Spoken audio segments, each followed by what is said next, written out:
What's up, gamers, and welcome to an Essian Tale, the monthly campaign that I've decided to start running on Novi Studios, and they enabled me. So, without further ado, we're all going to introduce ourselves, and this time I've got the stream up on another monitor so I can actually see what's going on. I'm going to go clockwise. We're starting with Miranda, who's down here on my end, but over here on the stream. Nice. Well, hi, I'm Miranda. I use he, him, or they, them pronouns. Either fine. And I'm playing Vito Scolari, a kobold rogue, who is he, him. And what else should I say? Anything else?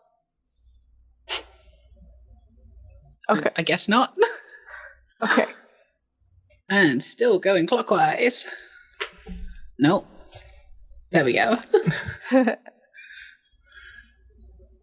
Oh, is that me? Nathan, that's Yeah. Hello, my name is Nathan. I play Torak Feast Carver, Bobby Akanthi, aka Baby. He's a Goliath fighter, and he is a chef, and he uses pot lids and meat tenderizers as his weapons. Welcome. He, him, for both. Izzie. Hi. I'm Izzie. I use they, them, and I'm playing Fedel Wooleye, who is a Furbolg Twilight Cleric. And last but not least... Hi, I'm Nova, and I play Tack, the kinda homebrew fire genasi concoction from Heck. Heckin'. So in a sort of opposite way to most streams that happen, I would like my players to give a recap of last session because I don't like doing it. That's not the actual reason. The actual reason is because I run lots of games and there's lots of shit that gets crossed over in my head, and I might accidentally give away secrets if I do the recap. So I'm going to hand it over to you lot. Okay, well, we all got drawn in to this empty rice field because we all had a similar dream about that rice field. And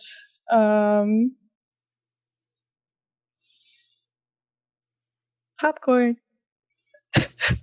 No,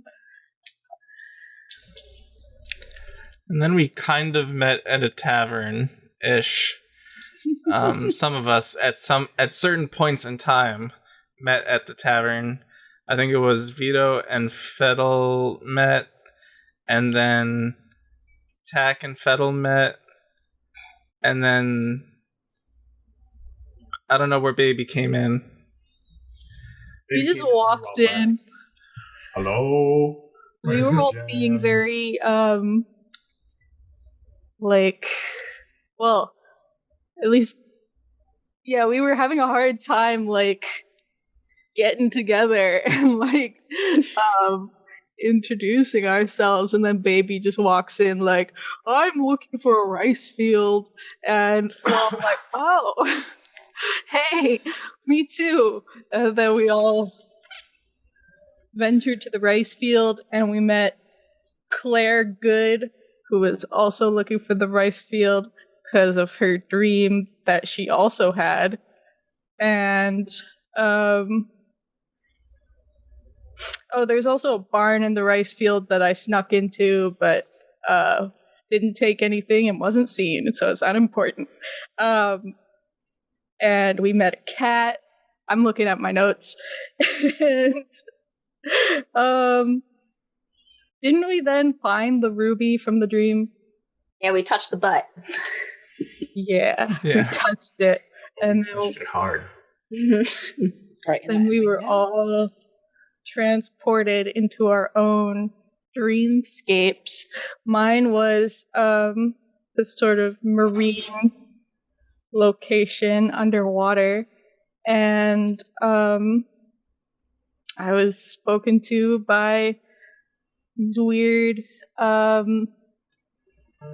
like a two-headed god, salt and marble, I think, something like that. And they creeped me out. I was spooked. And I forget everyone else's dreams. I spoke to the daughter. She told me to be quiet. It's too loud. I talked to the collector, and it's very like, hey, what's up? Yeah, you want me to do this thing? I'm gonna do it. See you later. It was great. I think it was in a voidish kind of situation where I met S, and full of hope and dreams and desires. And like really all about trying to find true purpose. And then we all woke up, and Claire Good was like, I dreamed about dying. What did you all dream about? And she was pretty freaked out by that. But then I think she said that she felt like Vito should have the ruby, and so he has the ruby. I think it was her. And then we went to eat. Got supplies in town. Claire gave me money, and I gave her change. And you made a lot of rice. The woman in the rice field was not used to dealing directly with people buying her goods. Like, she's used to shipping out in bulk. But we got like 2 big bags of them, and baby made some rice, and then we spent the night with Mama. And Mama. Sorry. Yes, 100%. Oh, and I forget what else we did other than the fight. Fighting. Yeah, just The fighting big fight. for fun. Yeah, Torak and Mama fought. Yeah. And then after Sparring. that, you went to bed and decided to set out in the morning, I believe. We're looking for a library. Yeah. So we're going to bring in the events of the morning, shall we say. Fedel, Torak, and Vito. Your dreams pretty bland, pretty normal. Nothing about rice fields, gods, or anything untoward of the sort. So you all wake up fairly early, fairly on time, woken up as Mama gets out. There's some loud wrangling of farm animals you hear somewhere outside. If that wakes you up or not, it's your choice. Vito, your dreams are not as peaceful, shall we say. Your dream for that night is, I'm not going to say haunted, but your returns to the same scape that you met Salt and Marble in before.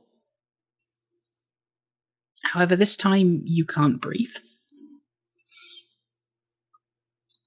As you're looking around, the water is just slowly filling your lungs, but you can't look around. You can't find anything. You can't see anything. You can't see help. You look up, and there is nothing but black. You don't know how far you are below the ocean. But as your breath gives out, and you can feel something slipping away, you wake up.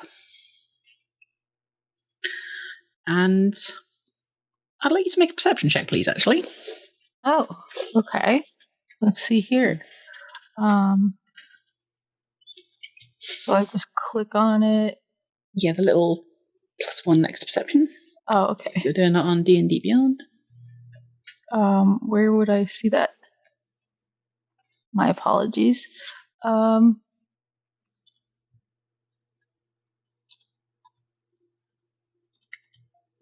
here it is. A 3. Oh, 4. 4 Total. Okay, yeah. All looks fine to you. You don't notice any changes to yourself apart from odd dream you had, maybe? Left you a little bit shaken. Regardless, you all wake up, come together in the sort of living room area of Mama's house. Claire takes a little while to catch up. Guess she's probably not an early riser. Comes out, kind of greets you all and goes, setting off today then?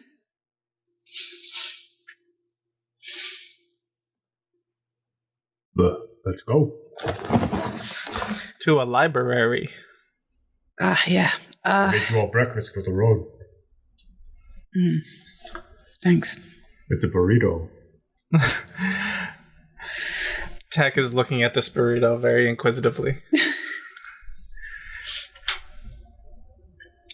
So as you set off, leaving this village, the path down from it is a lot easier than it is on the way back up, on the way up, because, previously you were heading up a mountain. Now you are heading down the mountain. So the terrain is far, far easier to pass this time. After about half an hour, the ground sort of levels out down from less of a direct incline to kind of like just a slower descent in a way.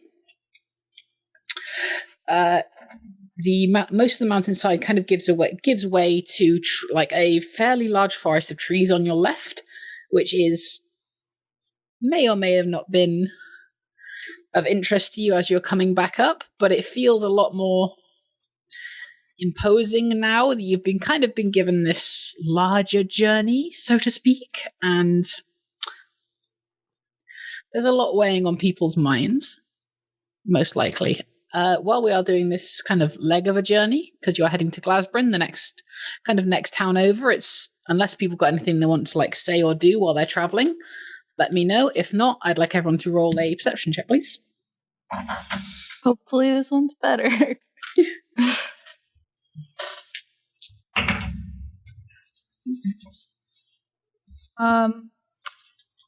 I got a 7.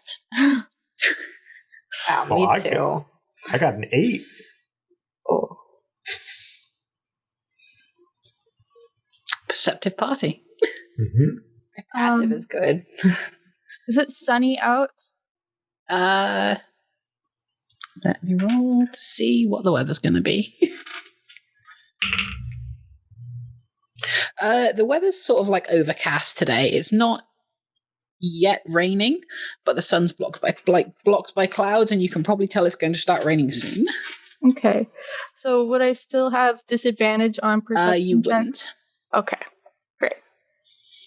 So yeah, What I did got you a roll? 7. Perception check. That's a 5. Oh my god.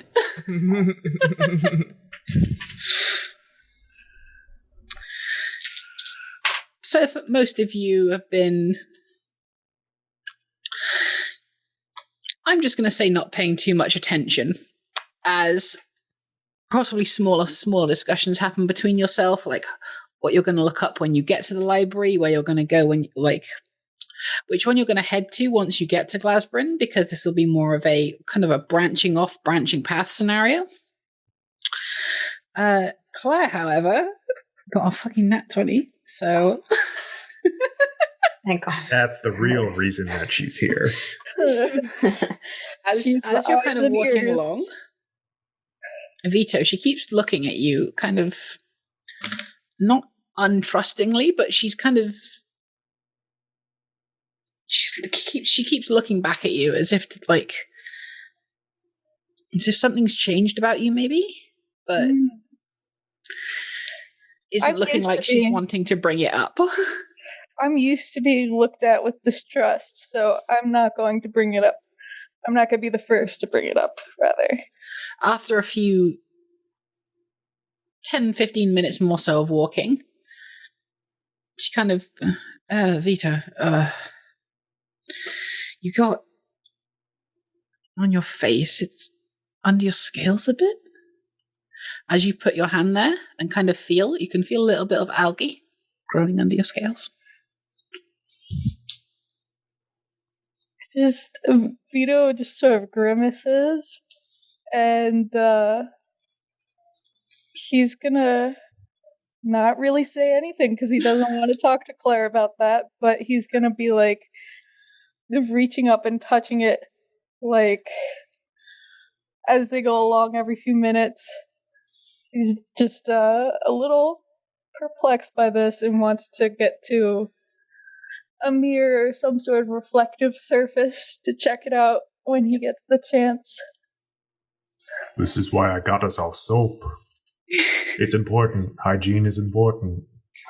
I didn't think I would need the soap because I am lacking in sweat glands. Like you mammals. Well, but it can't hurt. I already carved it into a dog. Oh, can I see it? Yes, here you go. Oh, that's wonderful. You're so talented. You can keep it. Oh, well, here's mine. Thank you. I will attempt to use it later. And I will use this dog soap. Enjoy. Thank you. Dog soap. In the inventory now.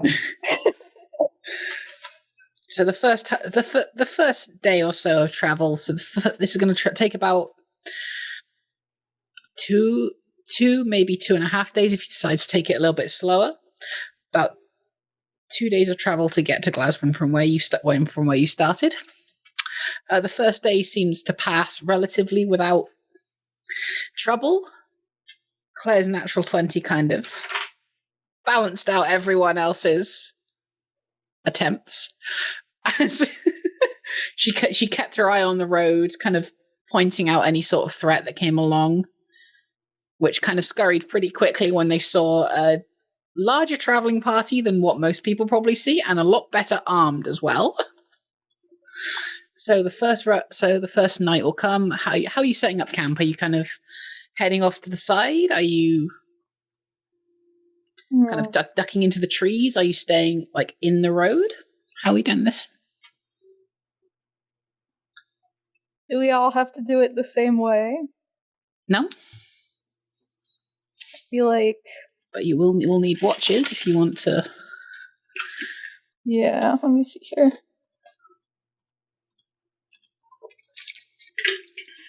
Yeah, so I'm just gonna when my Vito is going to volunteer to take first watch, and at the end of his watch, he's gonna climb up into a tree and tie himself onto a branch, so that he doesn't fall and he is not on the ground. So how is everyone else setting up their sleep and their watch schedule? Baby would probably not care so much about being seen because he's on a quest to gain experience and knowledge, so he's just kind of putting himself out there forever, whatever wants to fight him. But he would probably aim for like the middle of the night watch. Yep. So second or third? Let's go for second. Second? Keep things consistent. Yep. My perception is a 14 in case you want that. Yep. I will come to that with each watch, see what tell you what people say, etc. Oh, perfect. Fiddletack, what are you two doing in terms of sleeping and watches? I could take a watch and curl up into a local shrubbery. So you're kind of ducking off into the like forest area more than staying out in the open? Well, keeping close-ish enough to everybody, but I don't know where the actual like shrubbery line is. But Yep. So the road is kind of like it's not a one that's been carved out, so to speak. It's one that's kind of been worn off by, this is the most direct path. Lots of people just headed this way, so it's now kind of an unofficial dirt road that goes along the side of like a forest tree line area. It's only about 10 feet or so from the road to the like forest line. And on your other side would be a fairly like open grasslands cross mountain situation. okay, forest, shrubbery, 10 feet from the road, and third watch, I suppose, would be the thing. So Fedel, you get the most uninterrupted sleep if you want to take the last watch. Yeah, that's fine.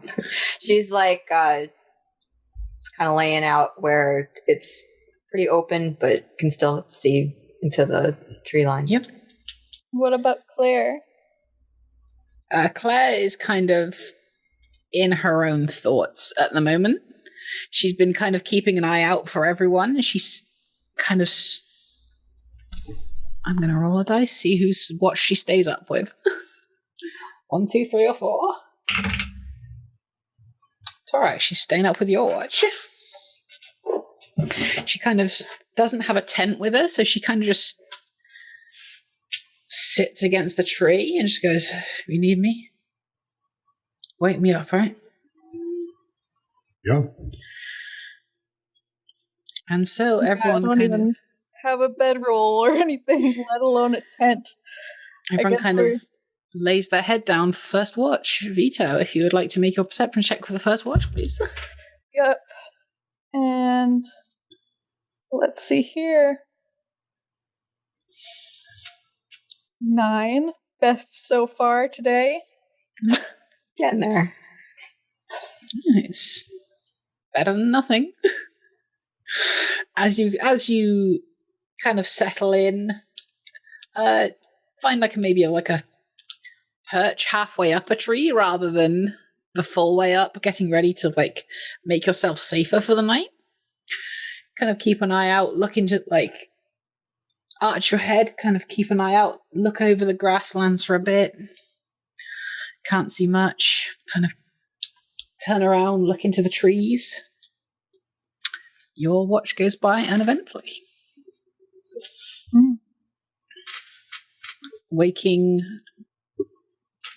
baby up for the second watch. Waking the baby. Waking the baby up. You're not supposed to do that. Yeah, I wake up baby and Claire. Feel like, yeah, I just would scurry down from the tree and wake them up before going back up and tying myself down. I don't know if I have to roll to tie No, myself. that's fine. Okay. I have 50 feet of rope. Do I need to do anything with that, or is that good? Nah, you'll be fine. This is probably something you've been kind of used to been doing with sleeping out and around, just going, hey, yeah, I don't need a bedroll. I'm just gonna, make myself a makeshift hammock out of these ropes, and I can sleep anywhere. So if it's something you've been practicing, this been doing most of your life, you don't need to roll for that. I have more time in cities than I do in forests, but I probably learned this on my way over here. Yep. So Second watch starts up as Claire kind of stays sitting against the tree and just looks over to you and goes, "So what are you here for then?" I'm here for, the gem. And he realizes he's being a little too loud. Oh, for the gem. And I need to learn to fight better. It's in my blood, but I never took to it, so what better way to learn than throwing yourself right in, right? It's definitely one way of doing it, and you've got the strength to back it up, it looks like. Well, I was born with it. I might as well. Some of us weren't so lucky. Well, that's why I'm here. I will protect all of you. I've said it before, I'll say it again. If I can't, I'll eat the tenderizer. Thanks. I know that I can't get it out of my head, though. You all had this meeting with gods that have chosen you. And I'm shown a grisly version of my own death. I don't get it. Maybe I'm not supposed to be with you guys. Maybe that's what's going on.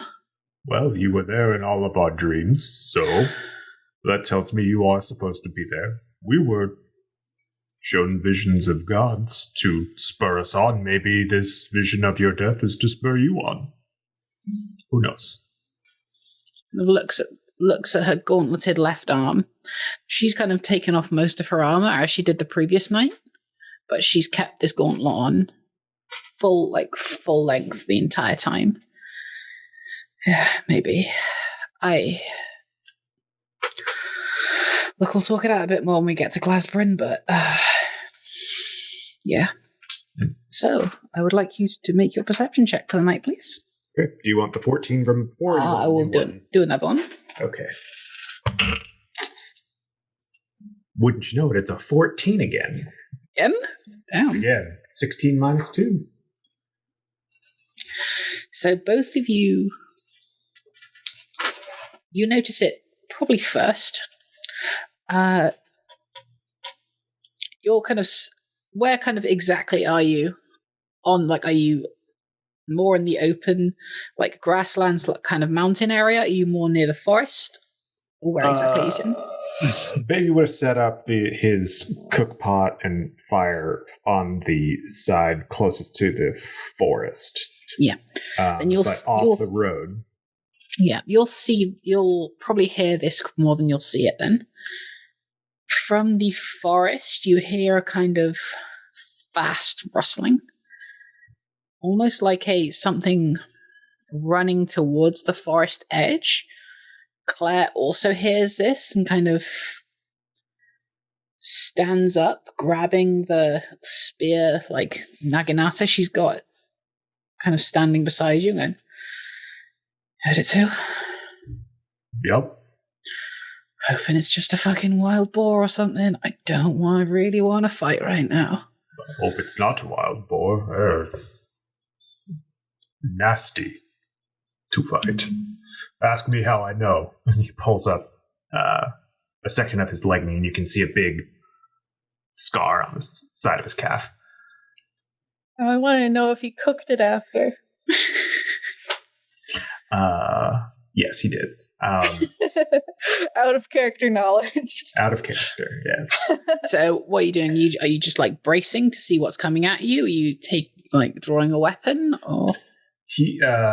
Baby's gonna stand with the fire to his back to see if he can see anything else, I guess, or maybe doing a survival check to see if he recognizes the sound of some sort. Yeah, do a survival check if you want. It's a 12.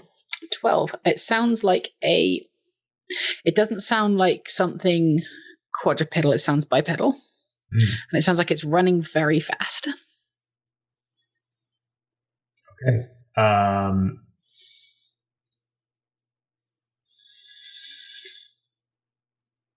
Baby's gonna say loud in his loudest voice. Everyone up, just in case. I don't know what this is, but it's not an animal. Or if it is, it's quick.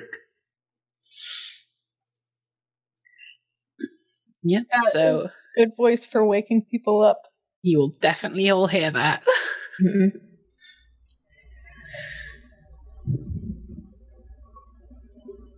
So yeah, assuming everyone's waking up to hear that, or are you just kind of going and staying asleep? I'm trying to decide. So the purpose of tying yourself up in a tree is to, like, be less visible, maybe be able to see things better. But now that I need to get up, I need to ask myself if Vito tied it in such a way that he'd just be able to pull on it and jump out, or if he didn't plan this far ahead and he now has to, like, cut himself out. Roll a d20 for me. Okay.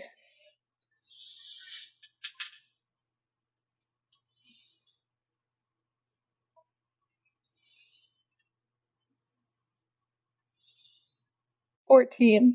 14. You planned ahead. Okay. So I just pull on the end and it all unravels and I follow the tree and land roughly on my feet. Yep. Fedel tack. You've heard a very, very loud shout of "Get up, just in case." What are you doing?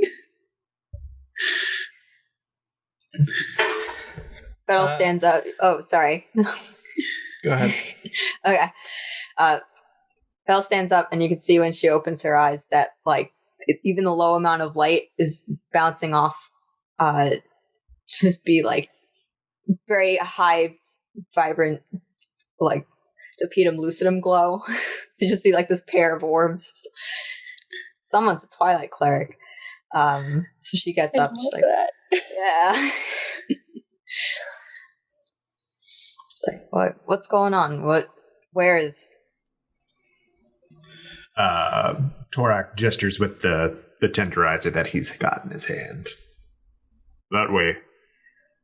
It's on 2 legs. I can tell.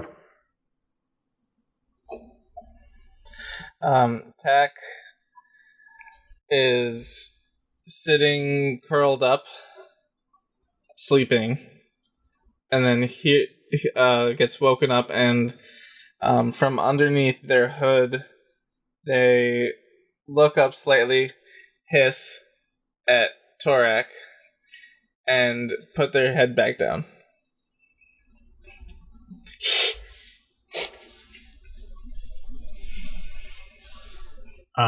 Seeing that Torak would probably move to block whatever it is from Tack. So from where he is, kind of make himself a wall between whatever it was and Tack. We're next to a campfire? Is that what's... Okay. So I don't need to pull out my torch or anything? Nope. Probably. Yeah, go ahead. As you kind of get into these positions, brace and block, and kind of set up whatever you are doing, you will see this humanoid figure kind of come clearly into more focus in the tree line. It's about 7 foot tall, and no, I think all of you apart from Tack would know who this was, like what sort of person this was. Tack wouldn't know because they're asleep right now or trying to get back to sleep, so I'm not even going to make you roll or something for this. You see a Knoll man kind of running and kind of stumbling as he runs, like desperately looking around, and he goes, like sees you all out and goes, help me, please. I can't help. Do we see any wounds on him? Make a medicine check. Or medicine or perception.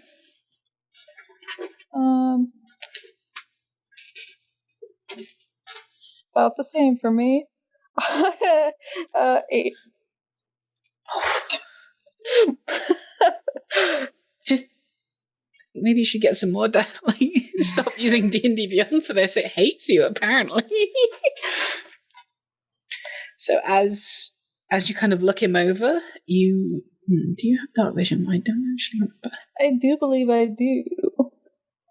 But You're kind of looking over, but your particular brand of dark vision, you can barely see any colors. So you just see him kind of leaning on a tree after he's seen you, and it's kind of a bit difficult to tell. You're not exactly familiar with Knoll anatomy enough to know. Kind of, he's again looks you over. Oh, I can't. I'm sorry if I scared you. Please, I need help. I'm not. I'm the last one. I can't get away. They're all. Please. Torak would like to do an insight check. He's suspicious. 17. Insight checking his general vibe, or what are you? Insight checking to see if this is vibe check. Yeah, it's a vibe check. No, it's a general to see if this is like a performance or if this is, if he's truly in distress. Yeah, he looks. For 17, you said? Yeah, he looks incredibly distressed, and a little bit of that distress seemed to have dropped from his face when he saw people, and then immediately went back up as soon as people started getting defensive, and he saw one with a weapon out. Torak's gonna drop his weapons at that point and go up to him, since he's what, like a few inches taller than I am? Yeah. Or shorter? How tall is Torak? 7'10"? You said 8? Could be wrong. Regardless, they're close in height, so Torak's going to go and help this Knoll. Yeah. So as you're going to get a bit closer, you can see he is definitely wounded. But it's not cuts or bruises. It is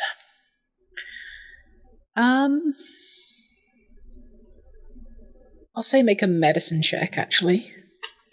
Just to see if you recognize what kind of wounds these are. 13. He is incredibly heavy, like his breathing is incredibly heavy, almost as if something is causing these problems. It's not just I'm winded, I've been running for a while. There's definitely something going on there, and the wounds kind of more maybe look like they were constriction wounds and like burns rather than like blunt force or slashing. Sit down. It's okay. We'll figure this out. Kind of as he's leaning on the tree, kind of just slides down it, flumping onto the floor. Okay. Torak tries to catch him as best he can from that position. I'm not going to make you roll for that. You just kind of catch as he almost like slightly goes limp, but with how tall and strong you are, you kind of just catch him fairly easily and get him back up. Cause I'm so sorry if I scared you. This is That'll you might want to take a look. I don't know. I don't know magic. This is something I don't know. Yeah. She cracks her hands, comes on over. Yep. You see the same sort of thing that Torak did.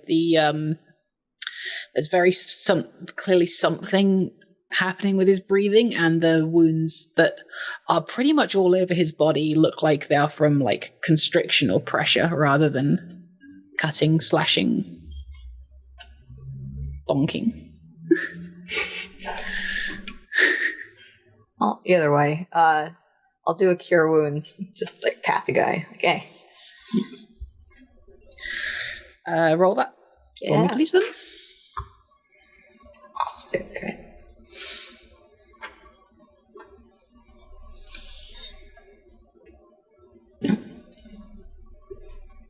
It's a 10. 10. as you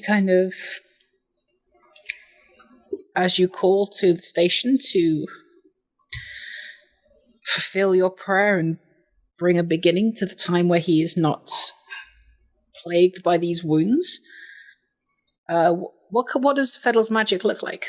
What sort of like color is it? What aesthetic does it have? Yeah, it's just like pure white, like radiating. It kind of is like a flame-like quality. Yep. So as you kind of pass that over a few of his like smaller wounds, a few of them heal like pretty quickly. The flame kind of almost burning away the like constriction wounds. However, you get to like, you kind of go over and get to his chest. And as you do that, there's one that's almost kind of, if you kind of dig your nail into your skin, the compression kind of stays there. There's one that almost looks like a rope was wrapped around his chest and was pulled very tight, just leaving a mark there for a while. And as you get to that one, the curing flame goes out. And the wound kind of starts to pulse a little. What are you doing?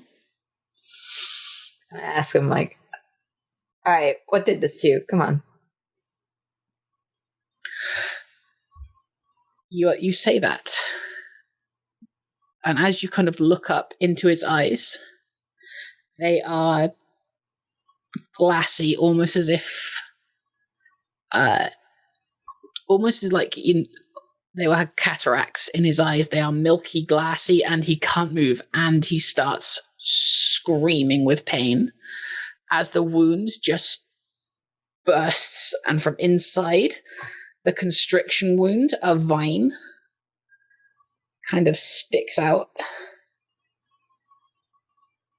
Almost as if it was like looking at all of you as it does. And Fedal, you're the closest. It shoots out at you. Does a 16 hit? Doesn't.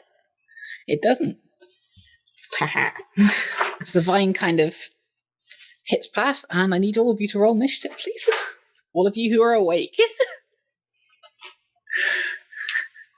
Excellent. Well, I mean, at this point, I did get up because it Okay. has been a minute. So like, Yep. and I haven't seen a null before, I imagine. So Yep.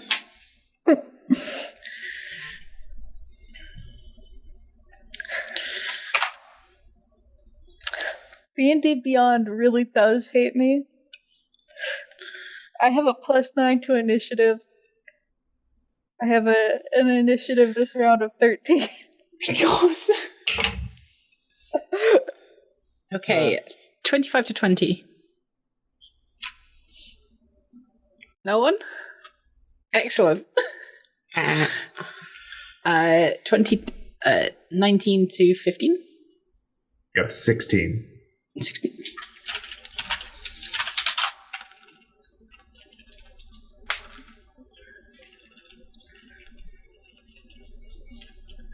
Someone just learned that they should have Vigilant Blessing running at all times.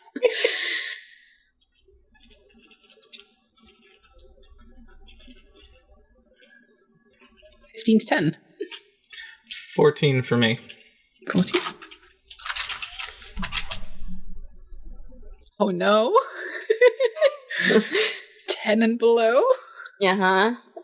It was a 2 that became a 1.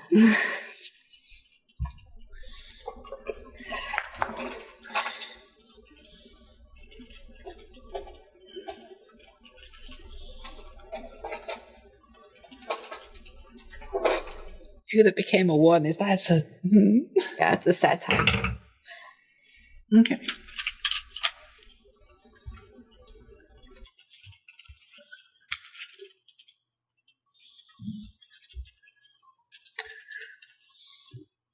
So, Torak, you have just seen almost what looks like this Knoll's body almost split in half, and is now kind of being pushed out as what looks like a mixture of a leech and a vine, sort of is kind of just pushing out of him, and almost like it's using this man as a shell. What are you doing? So I imagine that when I ran up to the knoll, I did drop my weapons. Yep. So my shield, my pot lid and my tenderizer are probably, 15, 20 feet back? Yep. Fettle is right next to me. This thing lanced out at Fettle. Yep. And you say it looks like a leech and a vine. Yep. Looks like a mixture of a leech and a vine. Does it have a mouth? You can check on your turn with a perception check if you wish. So on a scale of leech to vine, where are we sitting? We're talking 7 vine, 3 leech. Okay, excellent. That's what I wanted to know. I'm going to grab this thing. Yep. I'm going to go for like 2-handed grab. So one by, as if you were to go grab a snake, one a few feet away, so that if it did try and constrict me, I've got 2 points of contact instead of just one. Yep. I will say this counts as grapple if you want to make a grapple check. So that is a athletics check, I believe. Okay, that'll be 15. Yeah, you got a nat 1. So you have now grappled this thing. Okay. So I've got it. That's my action. I'm gonna try and move away from Fettle with it. Yep. So I'm just trying to get everyone else as far away from possible as from this thing. So I move. Maybe not as far away as possible, so I'm not running 30 feet away, but yeah. So like as you're like dragging a creature while you're grappling, that would take like double your movement. So you'd be able to move it 15 feet away if you wanted. Yeah. So I'll do that. I'll move 15 feet away from Fettle just so she's out of range. As you kind of do that, because you kind of grab and get hold, it's more like the creature plant thing is almost trying to discard the shell of what it was previously in as it's kind of writhing around, but you've got it pretty held fast. Next attack, it is your turn. What are you doing? Okay, so established at this point, I have stood up. Yep.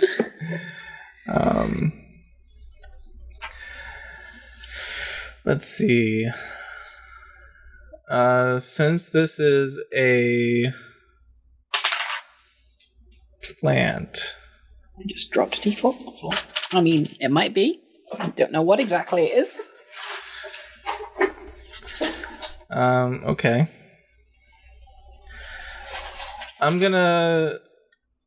Does it count as a creature? Can you tell me that? I think so. Most things count as a creature. Okay, I am going to use sleep on it. Yeah, roll those d8s. 5d8.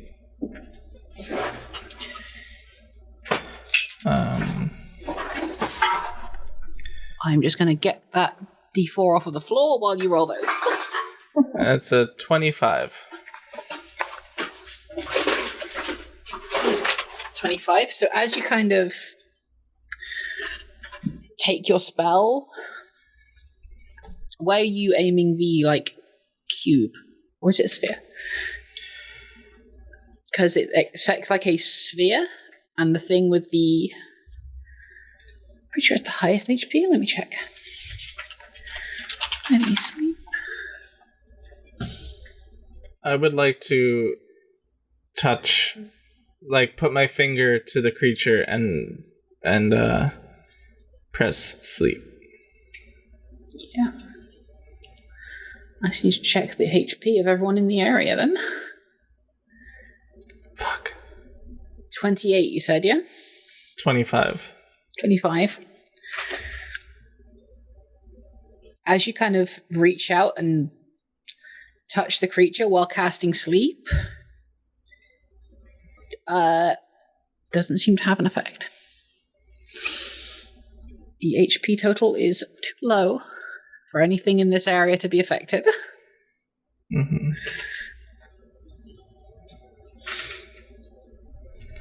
Okay, and I would like to move back. Yeah. With that. You walked up and touched it, so it's going to take attack of opportunity against you.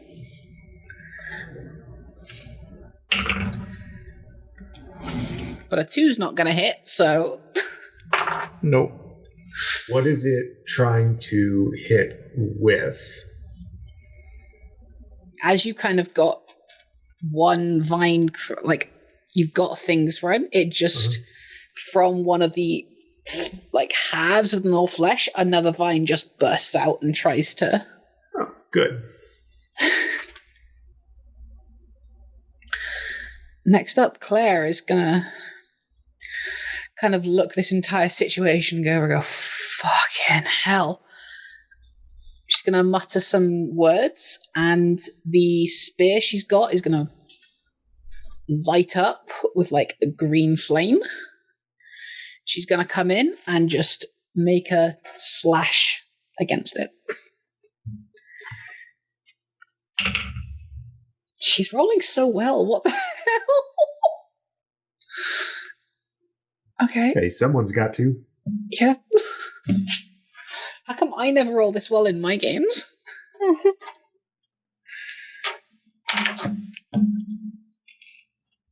Okay.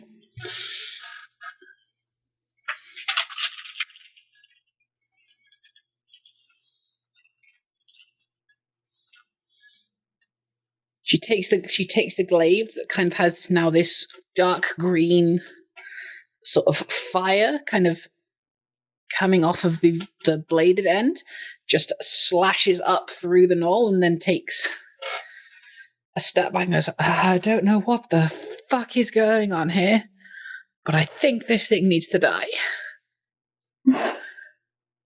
Vito, it is your turn. Okay. So I'm gonna go up to... Torak is still grappling? Yes. Okay. I'm gonna go up to that one, and because of pack tactics, I have advantage on an attack roll against a creature Nice. that is if an ally is nearby. Yep. So I'm gonna roll an attack. Also, because an ally is nearby, I think I can also sneak attack. Yes, you can. Okay. So, let me see here. Vito's just gonna take his dagger and slash down with it.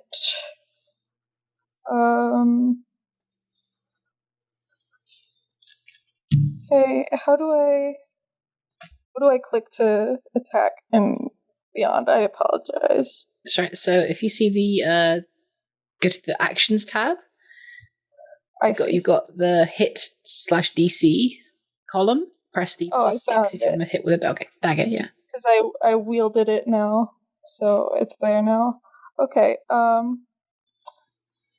so hit plus DC. Or hit DC. You see the +6, you just click that twice. Okay, I crit. Nice. So when I do crits, I don't do roll extra dice. I do double the dice. So if you do click the 1d4 + 4 next to that. I was gonna do sneak attack. Yeah, if you do that and then you go down and click sneak attack separately. Okay.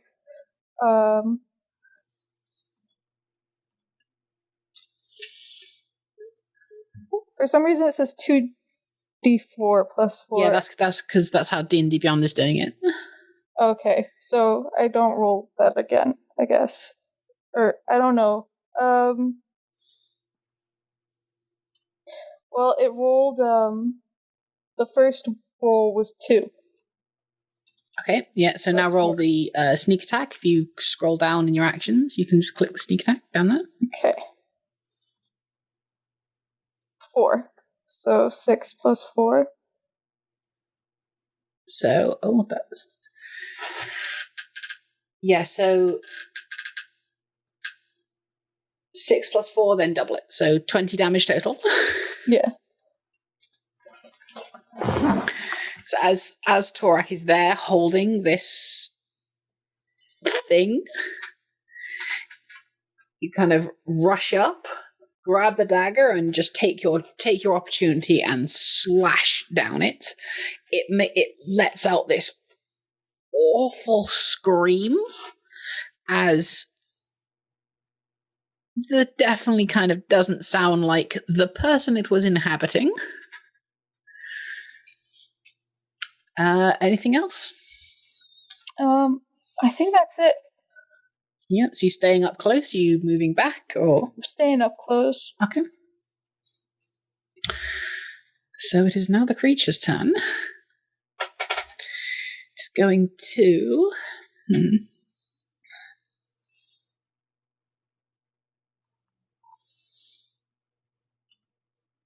I need everyone within 5 feet of it, so that would be Torak and Vito, to make a dex save, please. Okay. With pleasure. 10. 10? 24. 24, yeah, that's... Yeah. Yeah, that works. I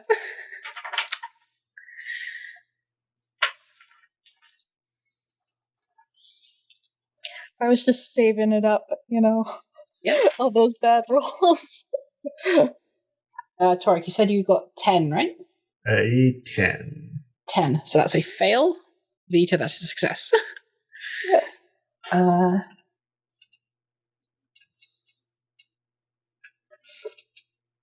Doing maths is difficult. I don't know why I try.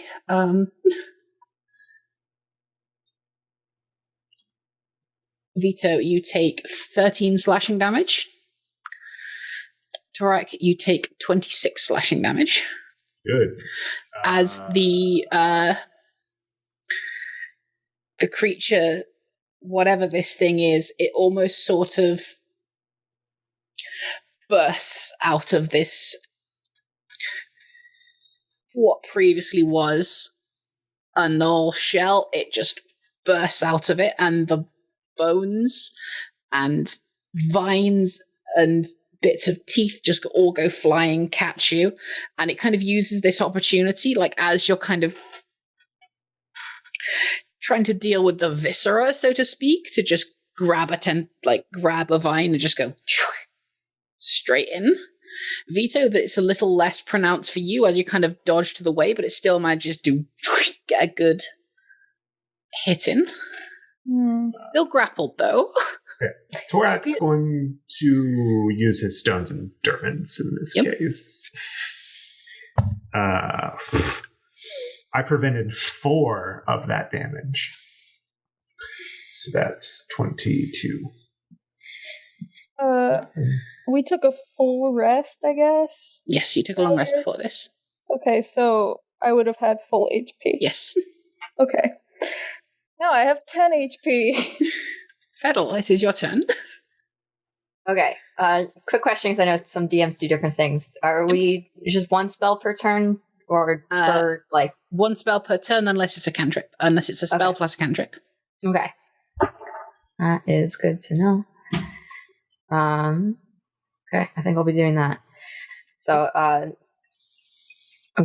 gonna try to hit with a guiding bolt. So Fedel holds out her palm and tries to shoot a light at it. So that's plus 6 to hit. Oh, come on, you. Oh, sweet. That's 20. Okay. Nice. 2 crits against my creature. Okay, I see how this is. So yeah, roll your damage. Okay. And double the dice. 6. 5, 6, 7, 9, 18. 18, is that the dice doubled? Yeah, it was 9. Okay. Mm-hmm. So I need to update the HP totals, because as you kind of bring your hands together, like form this ball of light and then fire it off, it seems to hit almost like a core part of it, as again it makes this awful shrieking. But it looks like it hurt it really badly. Anything else? It has the guiding bolt light on it, so someone's going to get advantage. Yeah, so as you kind of finish doing this, the glow from the bolt kind of stays as this thing's writhing and trying to get away, maybe? You don't know. It's sort of vaguely shimmering, almost like dew on a summer's morning, kind of forming on it. These like beads and droplets of lights are kind of just shimmering on it, illuminating it, begging for someone to come and hit it, maybe. Back to the top of the round, though, unless Fedel has anything else that she wants to do. So I can do a cantrip? If you can do a cantrip, if it is a bonus action. Okay.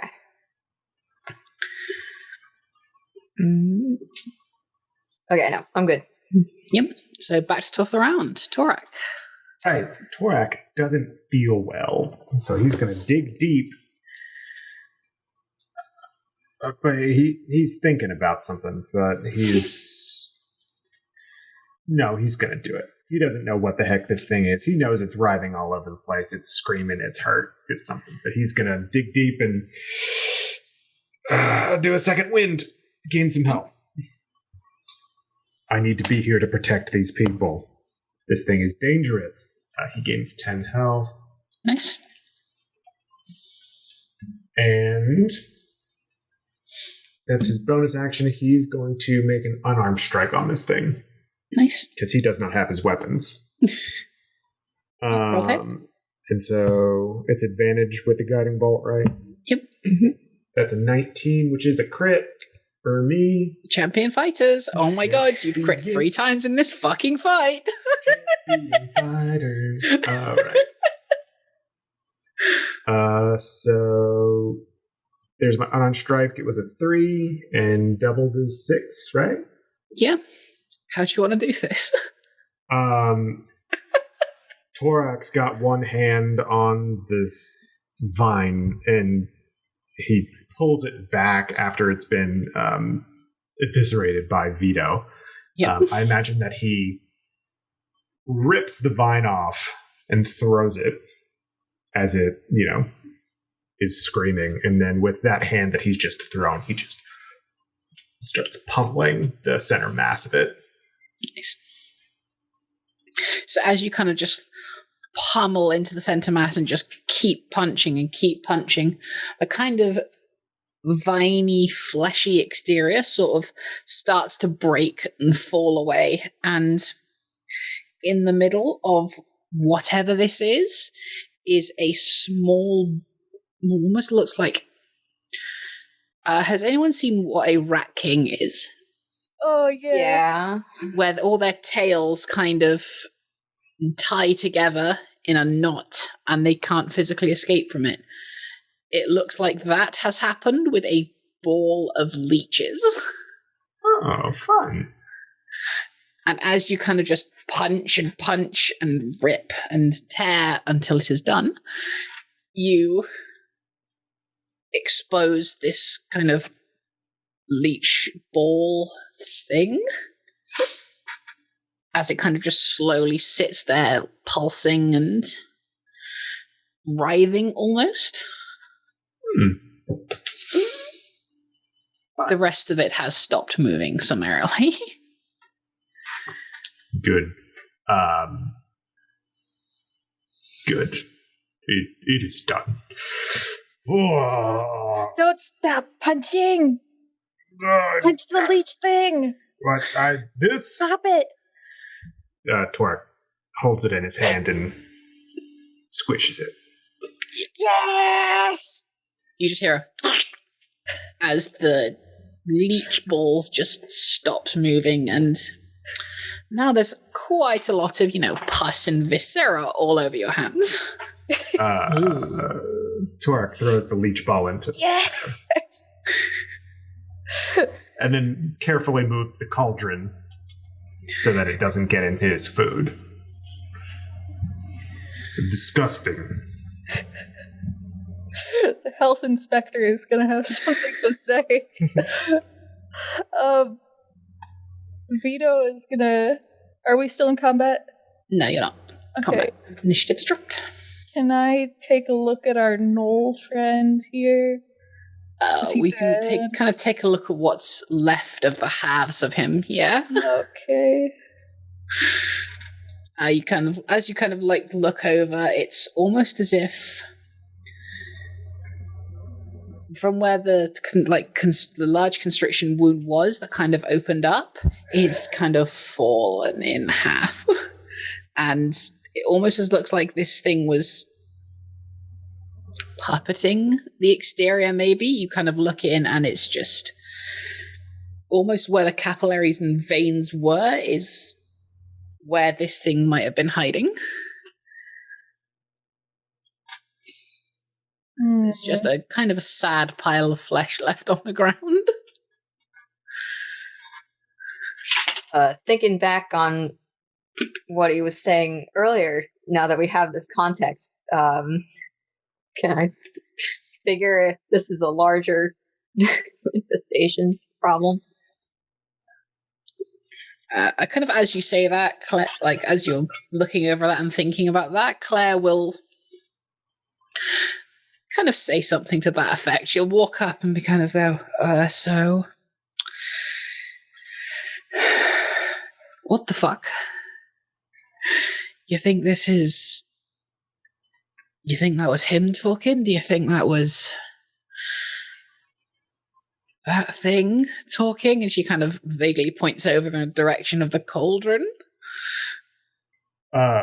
Torak's using his water skin and the dog soap to clean up his hands and forearms, and he says, I sensed no ill intent. I think that Noel was alive when that thing came out of it. That's even worse.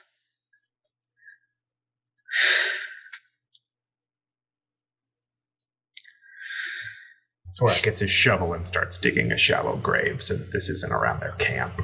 Aww. Claire will come over and kind of go another one so I can help. I think it's the least we can do. I only have the one shovel, but it's okay. I can clean this up. All right. Good work, everyone there. That was organized and efficient. Have you lot fought together before?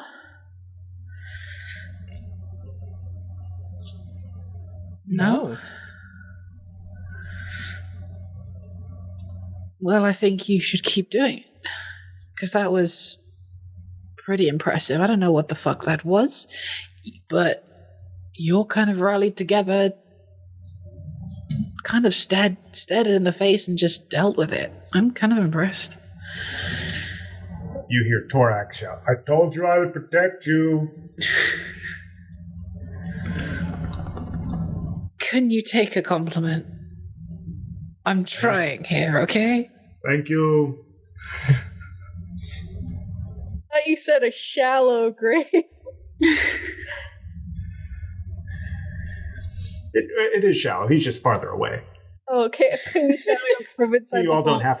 I imagine it, with it being pus and viscera, it doesn't smell very good. So he's farther away digging the grave, and he's going to get everything over there. Can I try and determine where this knoll came from? Can I see anything, like any kind of town through the forest that they might have come from, or settlement? It's currently kind of nighttime, and from context clues, because you weren't awake when they kind of came in, you can see kind of moved shrubbery and kind of footprints from where he came in the forest, like from the forest.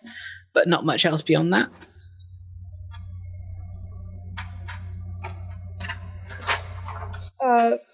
Vito is gonna sort of sit at the lip of whatever hole baby is digging, and he's gonna say, "Is there any reason why we don't cremate the remains?"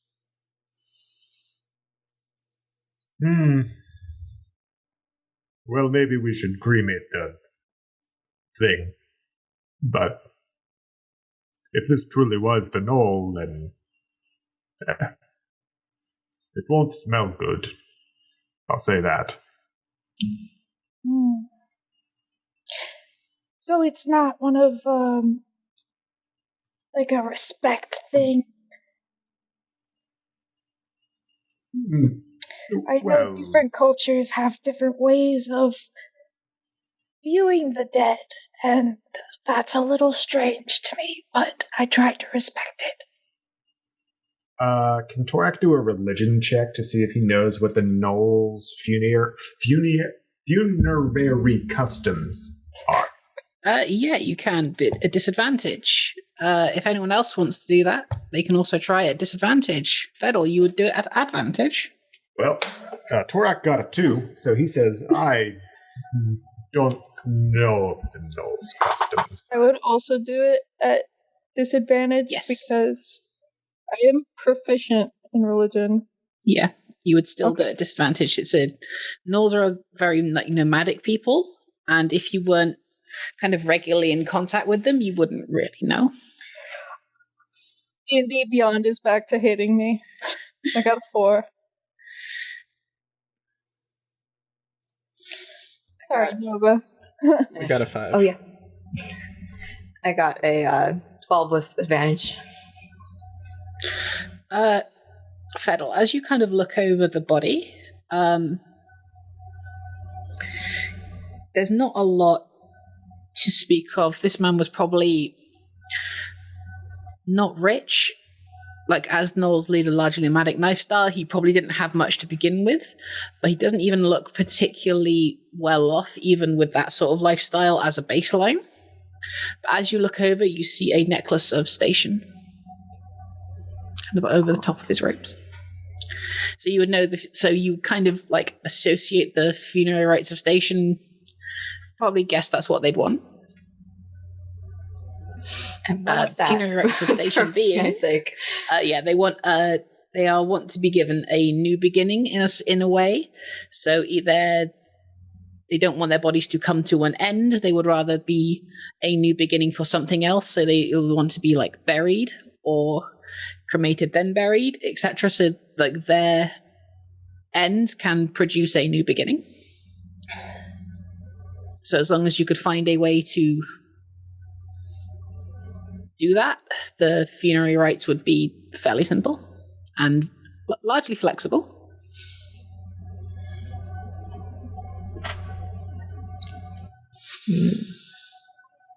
So you can keep that to yourself, or you can tell the rest of your party. It's up to you. Wow. Well, we're already on the way to burying it. Yeah, that's pretty much gonna do it when you're out in the wilds now. It'll become with the earth and generate things.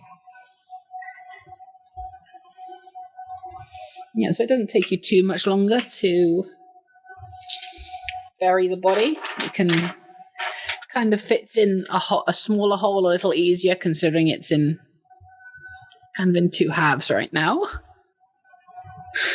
As you kind of bury it over, Fedel, you kind of just say a few precursory words from a very basic prayer book from Station. It's not, obviously you didn't know who he was, but there is still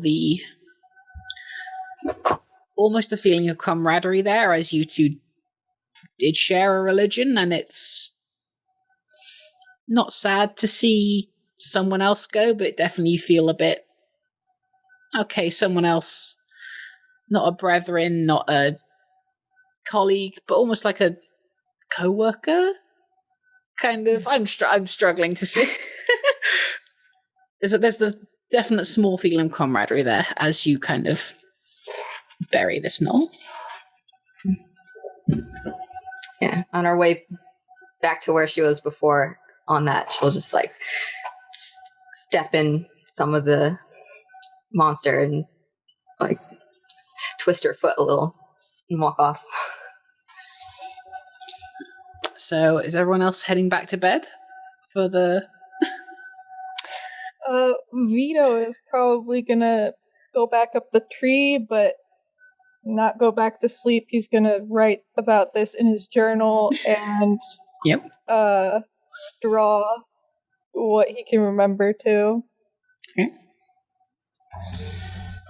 Torak will continue burning the monstrous creature. He'll go and get that other limb that he threw off too. And put that on the fire that he put the center mass in, and then make a new fire for his stew that he's hoping to have everyone for breakfast. I'm so you're taking care of the burial and the cooking at the same time. I'm sorry. What else is he going to do during his watch? He should tell someone else to take care of the burial. You all need your sleep. I can't protect all of us. Well, I can protect all of us if you all don't have good sleep. We have to be prepared. I mean, what if something like this happens can't again? Protect all of us. So as you're kind of doing this, Claire will kind of half walk up to you and go, you know, you need your sleep as well, all right? It's nothing. I'm fine. Really, it's okay. For now, yeah, but just don't stay up too late, all right? Like I said, you need your sleep as well. I need a little less. So when you're done, just get some sleep, all right? Okay, he says begrudgingly. You did well. Thank you. So did you. Not as well as you lot, apparently. Well. She kind of heads back to a tree, slumps down beside it. Around the same time, Vito is sliding down the tree, going up to Baby / Torak, and just sort of tell me what to do. Well, the knoll is buried. That is complete. Just we need to break apart this monster and burn it. I can do that. Just make sure Just make sure the fire doesn't get too large. It could be unruly. We don't want it to start burning the grasslands down. I understand. Thank you, Scolari. You can call me Vito. Vito, okay. Thank you, Vito. No problem, baby. He's gonna start ripping up the vines. Baby takes a place by a tree in the rest of his gear and nods off. Yep. Doesn't take too much for you to just tear. You've got daggers, you've got your own little claws. It's not too much effort as you kind of take this apart. It's pretty disgusting, but it's definitely dead. And what are you doing with it? Are you just chucking it in the pot? Are you just destroying it, or? I kind of, so Vito doesn't have really any scientific background, but he does have a natural curiosity. So I could see him kind of like dissecting it a little bit. Yep. And throwing off bits that he was done with into the fire. I will say then make a medicine check at advantage, considering you're taking time to do this.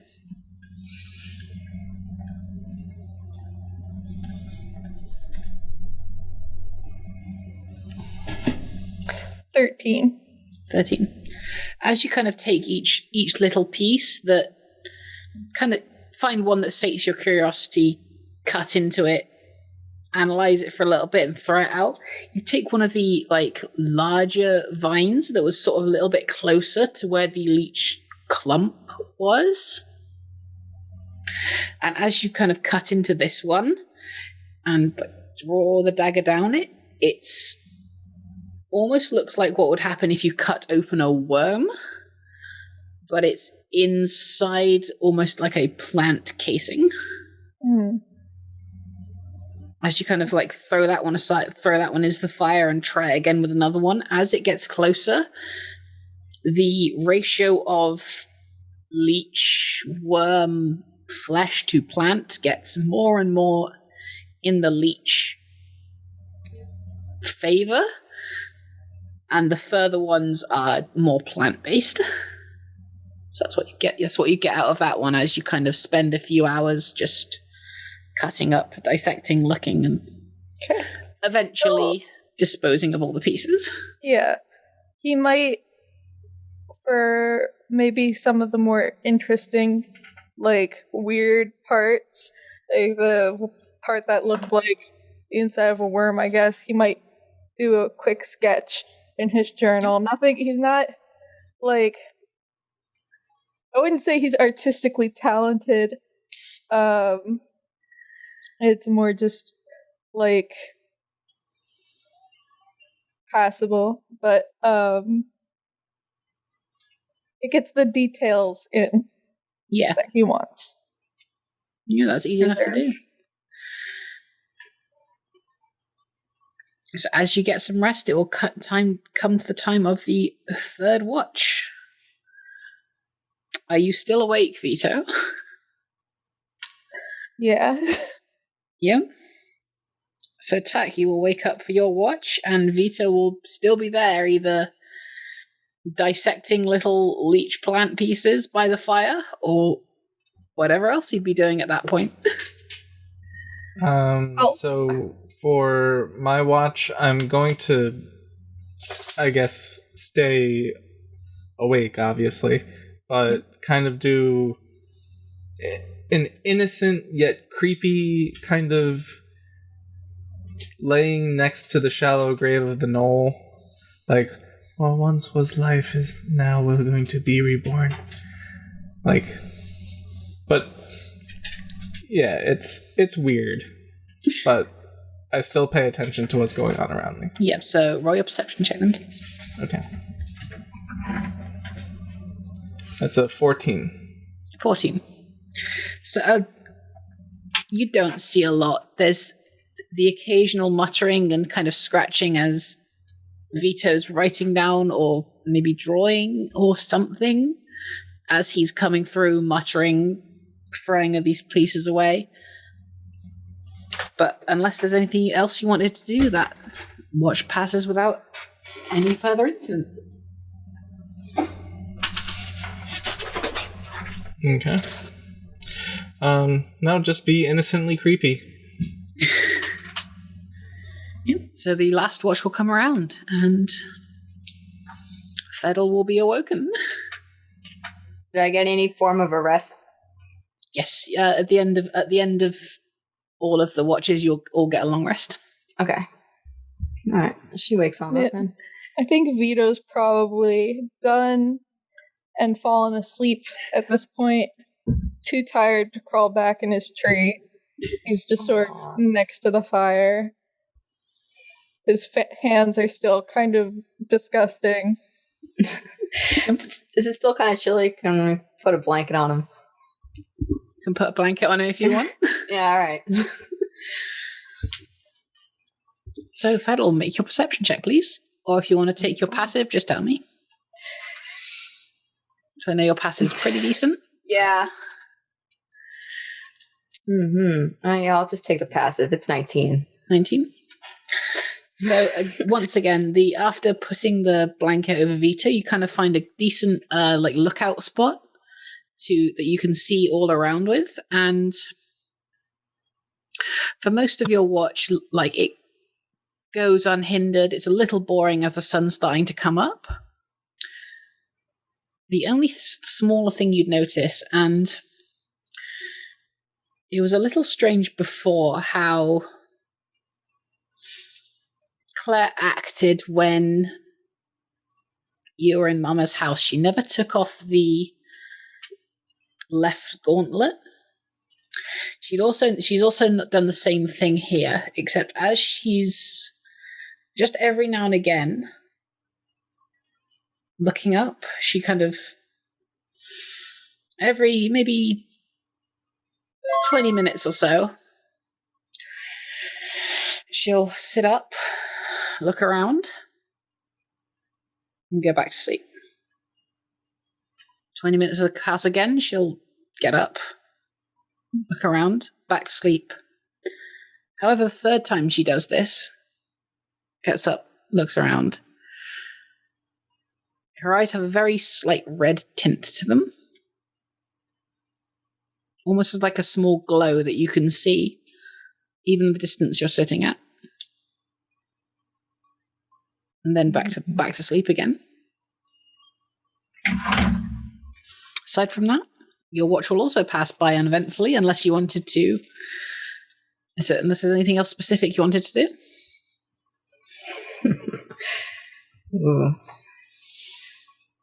Well, I'm just gonna let that be for now. Yeah, I think with your what's your passive insight actually? 16. 16. The red is the same color as the ruby. Ooh.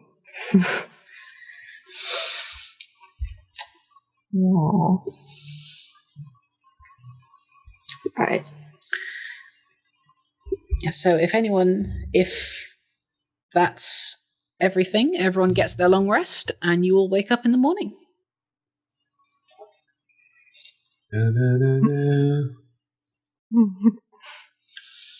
Take long rest. Confirm. There we go. Did it.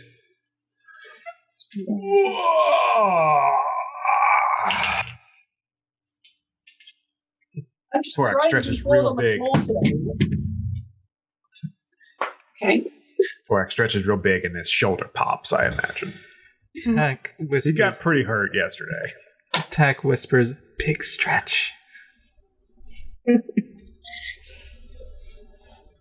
The weather of today is kind of much like yesterday. It's fairly overcast, and while there were small kind of parts of rain occasionally throughout the night, it again looks to threaten rain more than anything else today.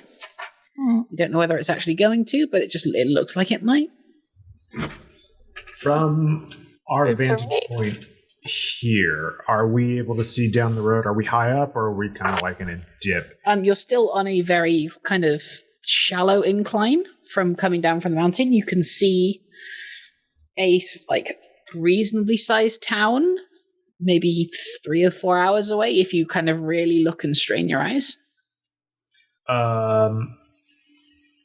Torak wants to kind of look around and see if there's any sign of distress along the road, kind of in the direction that the knoll came from. Make a perception check. That'll be a 15. 15. Kind of looking through, you can see there was presumably the tracks of where he'd come through the night before, but not much else.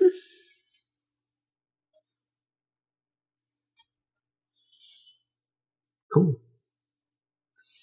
Well, it doesn't look like there's any trouble on the road. Should we get going? Yes. Here are your bowls. And here's the stew. Thank you.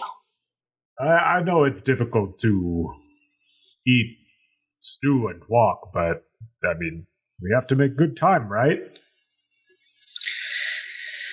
Claire speaks up and she goes, I've not eaten or walked before, but first time for everything, I guess. First time seeing a man explode in half and vines and leeches, and first time eating and walking.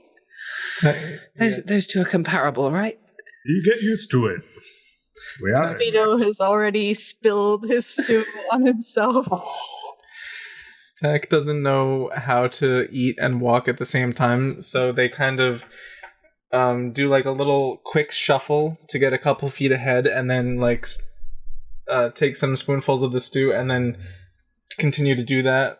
They shuffle ahead, few spoonfuls. Shuffle ahead, few spoonfuls.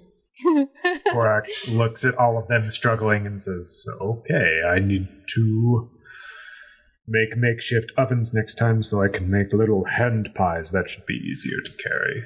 Okay. No, this is okay. And Vito hands back his bowl and his spoon, and he just sort of starts walking while sucking on his cloak.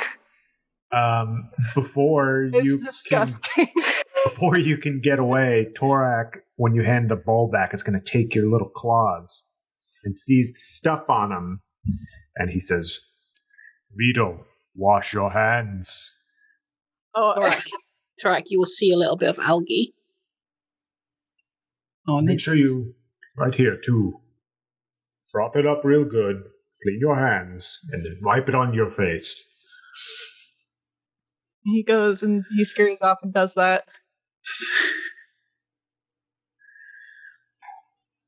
As you do that, the algae will not come out from underneath your scales. Yeah, he doesn't try that. He just washes his hand. He's probably itched at it a lot over the night and found out that it just doesn't come up. So, in part, the whole dissecting the vine thing was like just helped him keep his hands busy, not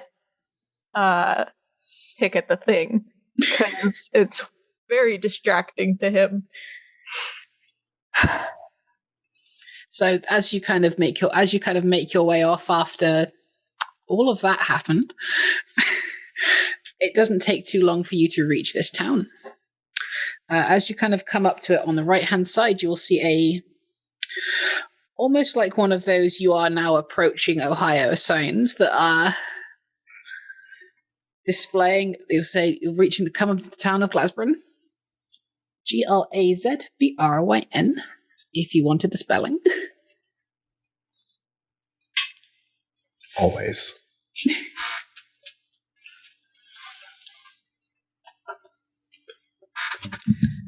The town itself is, for all intents and purposes, fairly large compared to a village, but if any of you have ever been inside a city or a regular-sized town, it's nowhere near as big.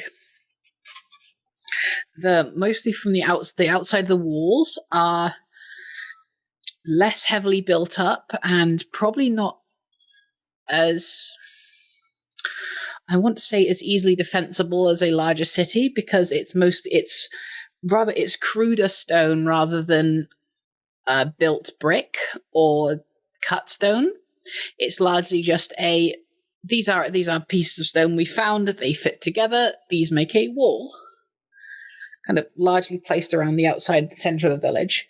As you come up to where a feasible entrance from this side of the road is, there is a small, almost what looks like guard's booth on the very right, with a person inside who, as you approach, kind of stops you and goes, business in our city? Looking for the library. Kind of looks a little quizzically at you, and you'll see a fairly tall-looking drow man with slicked back white hair, eye patch over one eye, and not, I want to say not, what's the word? Not traditionally handsome features, kind of more of a stout jawline than most sorts, kind of like almost like a model, but not quite right. There's smaller things, so like the jawline isn't as neatly chiseled. It'll be little bit off center. Not model, but not quite right.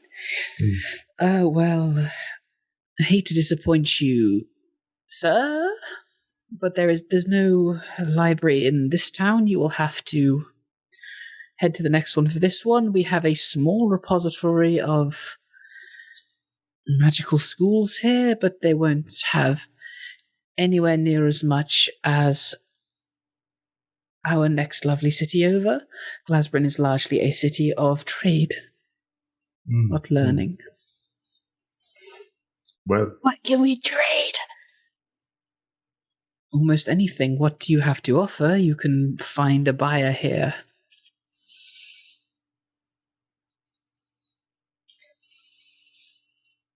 Carved soap. That is an oddity. You would probably more find that in the candle market.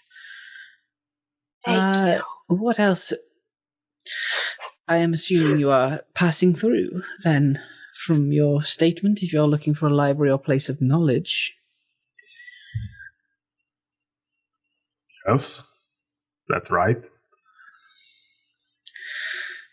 Well, if you are a trader and you are looking into more oddities as such, you will want to head to the candle markets. It is kind of makes a few motions and I think probably gives you directions to what he's speaking about. And you are welcome to stay in our town, of course, but kind of looks at the road behind you. We've been having a few problems recently. Might not want to stick around for too long. Yes, that... I was going to say we won't be trouble, but we did run into trouble on the way here.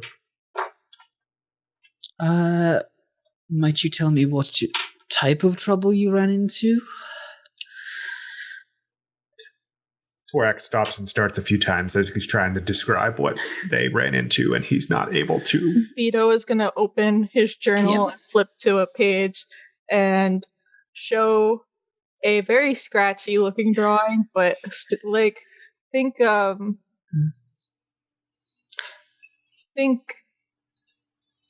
slightly better than a horror movie child drawing something horrible.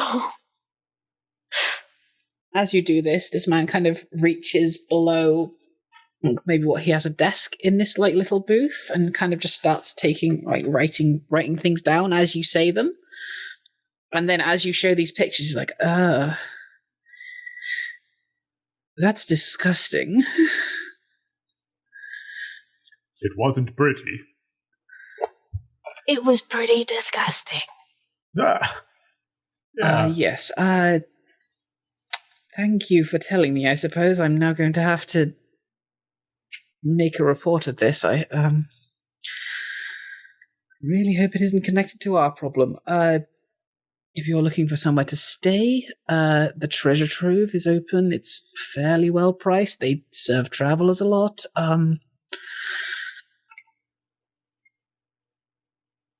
Have a good time here. You kind of just made my life a bit more difficult. I'm sorry. Oh, well. And he kind of he goes back into his booth, pulls like what looks like a small, like flat circular stone, and kind of starts speaking into it. Torak knocks on the door. Hello? Give me a second. Yes? You have a problem? Here in town? Less here in town, more... If you head to... Where would he be today? Oh... I think he'd be in the... the secret... No... I'm going to roll the d20.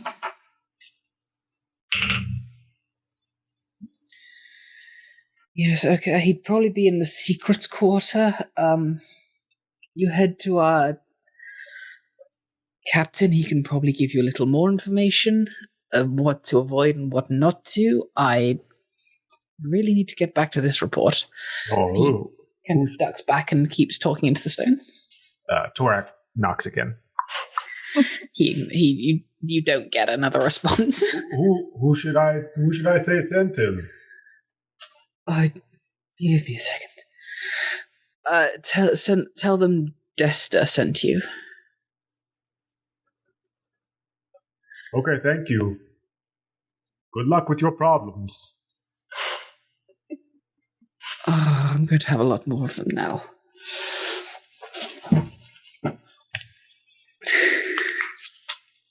Well, should we help? I like that look. Miranda. Now you're making me take notes. Oh, I didn't mean to make that look. Don't worry, I'm taking notes too. I like taking notes. Yes. I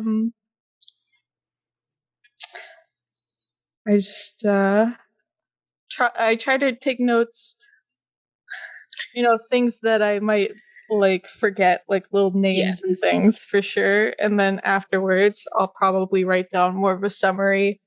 Yeah. But Vito is going to say, it sounds like there's a good chance that their problems are connected to what we saw last night. And I think perhaps knowing of one would help us with dealing with the other.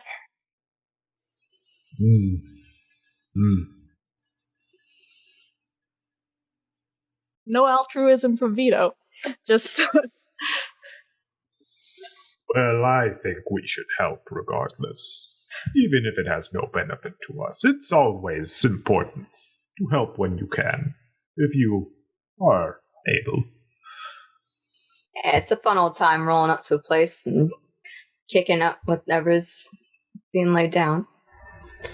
You never know. This could be our destiny. Maybe we just should looks at you saying this and goes, "Don't think our destiny's here, but I admire the optimism at least." Well, did we ask the stone? Have we tried talking to it? It talked to us, right? Wait, talking to who? Yeah, the ruby. The ruby. It talked to us. He's gonna fish it out and then remember that he's in not a super crowded place, but he's used to being in way more crowded places and not showing your money or gems or anything. And so he quickly sort of conceals it back in his cloak. He says, Later,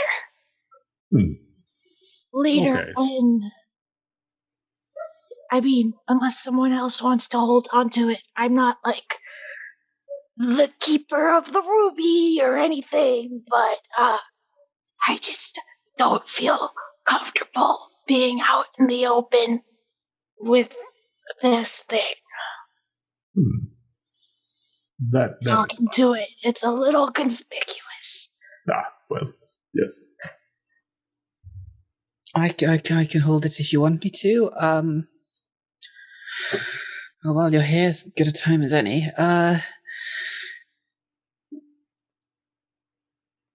So Vito is just... Oh. She kind of looks around, looks at all of you and goes, I'm perfectly happy to help you lot with whatever we've got going on here, but I think after that, I think we should go our separate ways. Quite frankly, that image I saw so clearly of my own death is haunting the fuck out of me, and it's not gotten any better since I've been traveling with you lots, and you're all stand-up people, I can see that.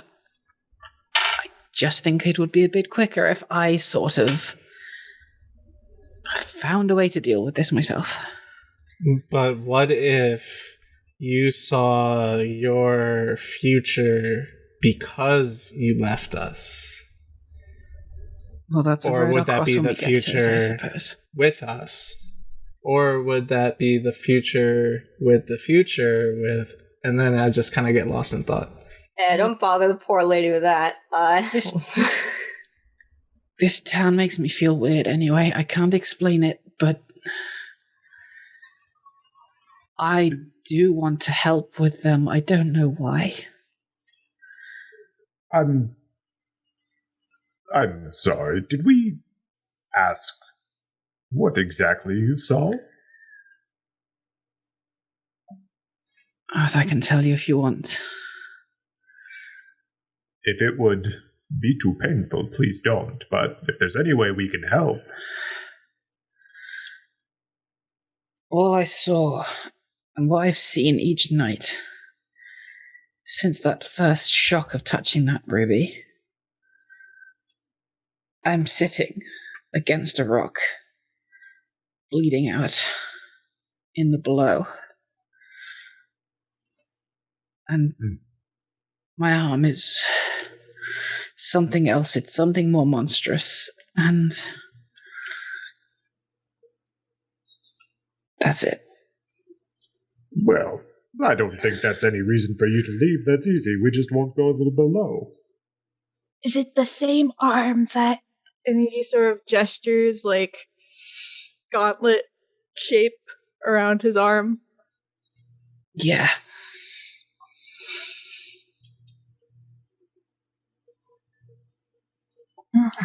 Look, I'm we can help. I feel compelled to help these people in this town. I don't know why, but I think once we've done that, I'll find a way to help you guys from afar. I just feel weird being around you. I'm sorry. Let's find somewhere to stay. They said the treasure trove was a good place. Yes, we'll keep you away from big rocks in the below. Okay, yeah. So, where are you guys headed? Find that captain. Yep. So it doesn't take too long for you to work your way to the secrets quarter from where you are headed. It's fairly clearly signposted, and as you kind of get there, you head more into the kind of like the center, and as you head down what looks like kind of a main alleyway with like some shops on the side, some like more residential areas, it kind of opens up into a very large kind of circular plateau with many stalls in the middle, and again a fairly like decent mix of residential areas, stores. There's like bathhouse on one side, and kind of directly in the middle is a large, what almost looks like a converted jail tower, if you were to make a guess, into like a central sort of guard tower, which you could probably fairly guess is kind of like the center barracks of this town.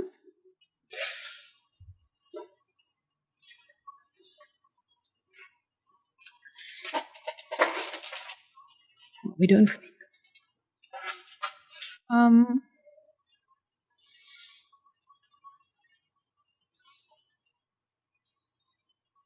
We could go in there. I don't know, or like get closer to it. You said it's the center barracks for the town?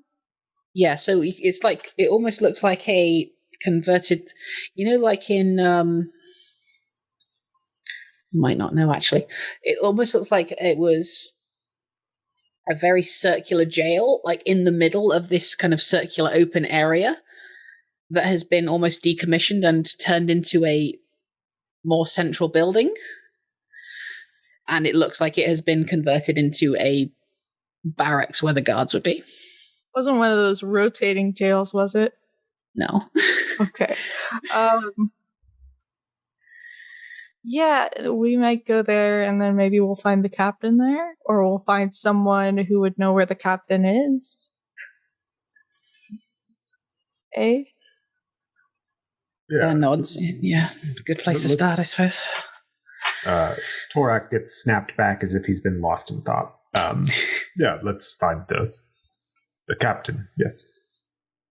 Yeah. So as you head up, you'd not met with kind of much resistance as you head into this large circular building.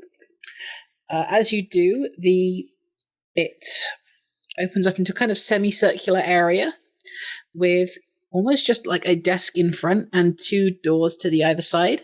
Behind the desk is get my notes. I didn't think you'd be here this quickly. A kind of bronze dragonborn who's fairly short, just probably about 5'8", 5'9", kind of just working away on some paperwork. Sees you kind of come in and looks up and, how can I help you? We're looking for the captain. Desta sent us. Oh, I'll see if she's in. Dragonborn kind of gets up, goes to one of the doors, opens it and peers through and goes, Captain? Yes, the South Watch Center. All right, I'll tell them that. Close the door. She'll be with you in about 5 minutes or so. Is that all right? Yes, thank you. No problem. Sits back down and kind of motions for you to take a seat. There's a few smaller seats kind of like seated around the edge of like stone edges of the walls, if you wanted to do so. Torak leans against the wall. Oh. He doesn't want to break the chairs. After about 5 minutes, one of the doors will open and a woman will step out. She's about 5'6", very pale complexion with what looks like black bruises, almost taking up like from her cheek down the side of her face and presumably underneath a set of armor that she's wearing with, it's almost alabaster white with a tabard covering most of it, leaning into more very alabaster white greaves. Vito, you would recognize this as the uniform of our Knights Most Holy, who are the very upmost top 0.1% of very fucking powerful people in this country. They are the elite of the elite guards, so to speak. He's gonna whisper that to his crew. That's wonderful. When they need help. Most notably, though, is her hair. As it's almost her hair, like the Drowmans you met before, it is almost stark white, but it is almost kind of, it sticks up and kind of undulates very slowly, almost as if she was underwater and just allowing it to kind of free float. And anyone with a passive perception or insight, I'll say, of probably 12 or higher, notices that like the black bruises and stuff are kind of moving around on her face and body. As she steps out, she moves into sort of like a more at ease position and goes, citizens, you were the ones who Desta sent to meet me, am I correct? Yes, I hear you have a problem. She holds out a hand. Captain Nora Feldspar. Baby.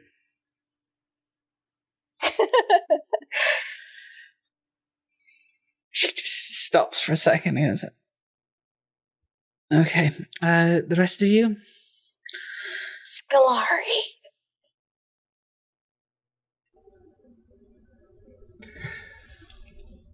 I like have my hood down-ish and I go, not important. Okay. I will unfettle. All right.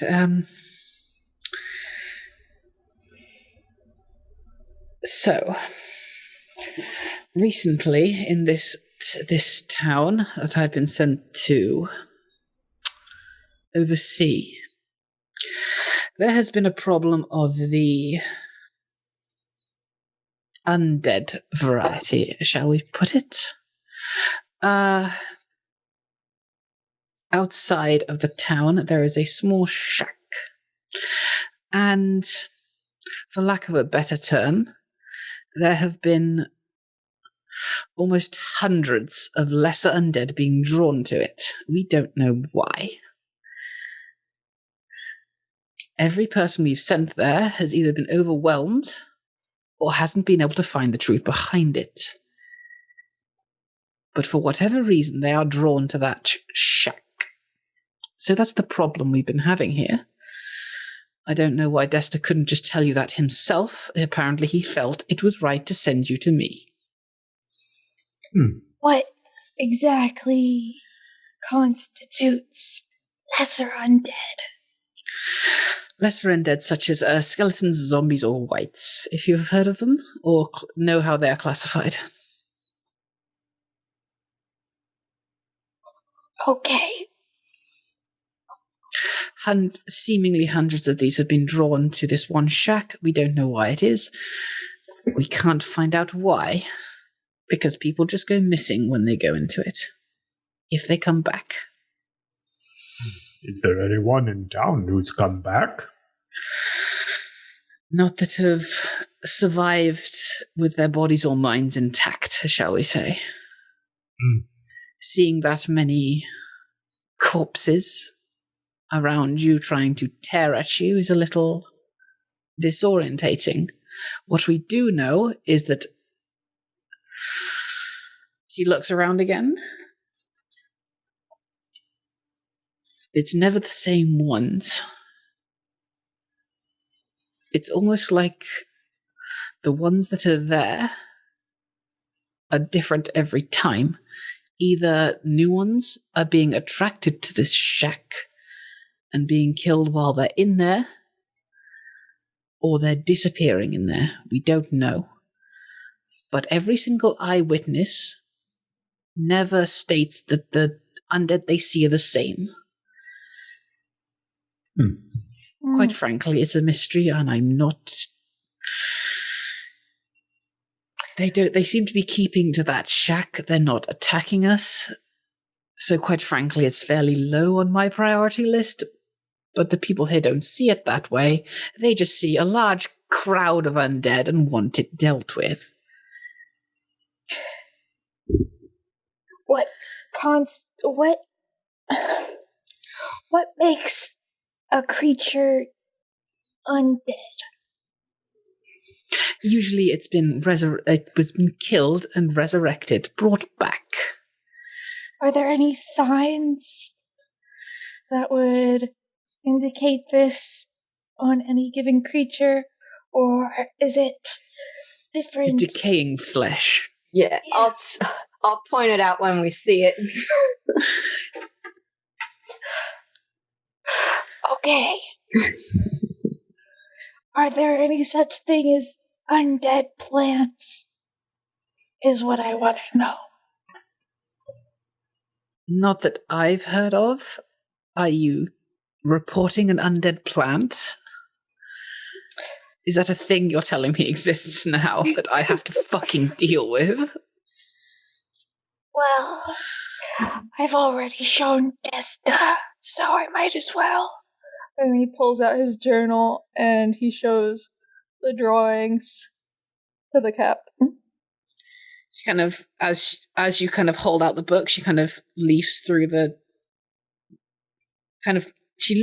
pages on her own, and like as she turns each one, looks at you as if asking for permission to turn the page to the next one. And then as soon as you stop giving that sort of like, no, she steps back. Quite fucking frankly, this is beyond me. That looks fucked up. Vito, can I borrow a piece of paper from your journal? Well, that's not exactly very good for the binding. Oh, But okay. I can get you some paper in town, I'm sure. Oh, well, no, that... excuse me, Captain, do you have paper I could borrow? Yes, I do. Nolan, can you give him some paper? Dragonborn kind of suddenly kind of comes to attention and goes, yes, of course. Pulls out like a few sheets of parchment and just like kind of hands them over to you. Thank you. Baby starts writing. Captain kind of looks you all over and goes, so I'm just going to ask this. If you want to help us deal with this problem, we'll be here. I can give you more details, but in my eyes, it's not exactly a priority.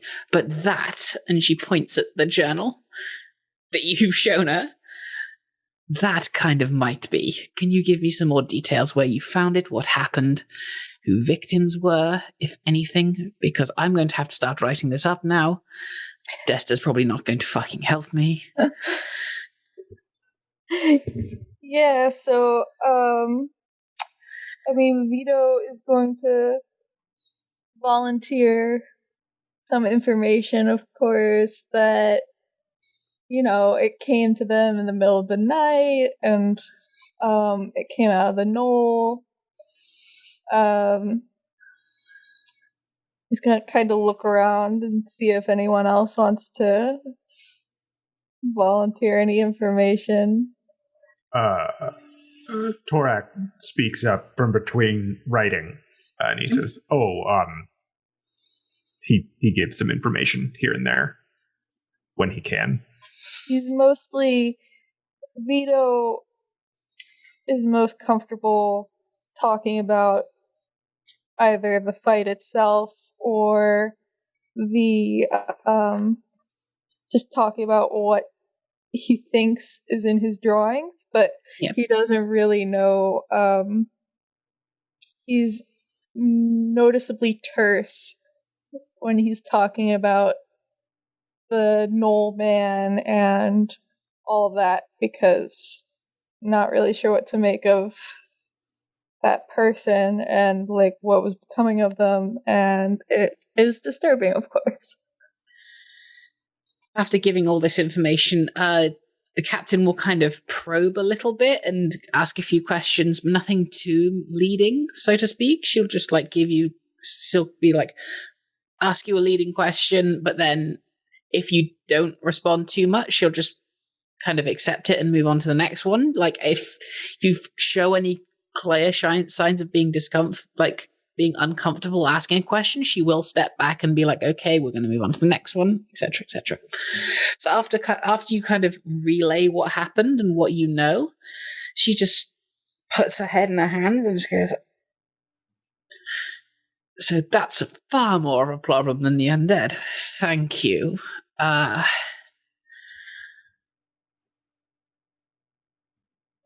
can... Look, I'm just going to be honest with you here. We're kind of short-staffed at the moment. I can't send people out to deal with this, but I do have access to funds. If you either help me with that situation that you just described, I can pay you. If you help us with the undead situation, I can pay you a lot fucking more, because I don't have the manpower or the people who want to deal with this particularly.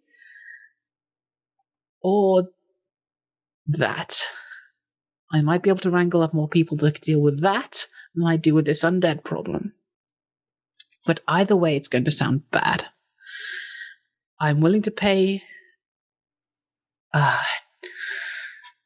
doing some quick thinking.